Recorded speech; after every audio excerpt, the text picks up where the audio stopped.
Purihin ng Panginoon, kami ngayon ay nagbumili ng gitara sa kalooban ng Diyos at pagkapala ito. Thank you kay Pastor Bayani. Pastor Bayani, salamat po. Idinagdag po namin dito sa pambili ng ating gitara kasi nasira ang ating gitara. At yung dinagdag, dito pala, ikinuha ko sa ating fund na mayroong fund ang ating vlog. And then dito sa ating scholar, anak, dito ka nga sa tabi. Kita ka lang.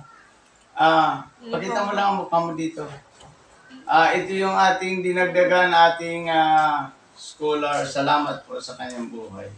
Purihin natin ang Panginoon. Ito ay aking anak. Ito yung nagigitara sa ating vlog. Pasalamat kay Kuya Boy kasi siya yung ating nagbibigay sa inyo ng sponsor. Thank you po, Pastor Boy, sa pag-sponsor po namin sa financial po sa mga scholar, doon din po dito sa pabili din po namin sa gitara po. Salamat po sa inyo po. God bless you po. Napakaganda nitong gitarang ito. Itong gitarang ito ay talagang maganda po ito. Maganda ito. Ito po ay nabili namin kay Atan. Amen, amen. Kompleto siya, mayroon siyang may mga previous po yan, may mga kapo, meron din tayong mga tuner dito, tapos meron din tayong mga belt dito. Ayan po. Kompleto po yan, tapos meron din tayong mga pick.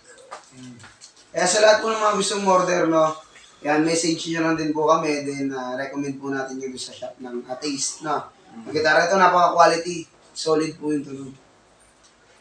Thank you po muli sa ating Panginoong Jesucristo. Bless niya tayo at ito yung magagamit nating gitarang ito sa pag-awit at pagpupuri sa ating Panginoong Jesucristo. Si Kristo ang ating tagapagligtas, kaya puri natin ang Panginoon ngayong umaga. Thank you po. Thank you.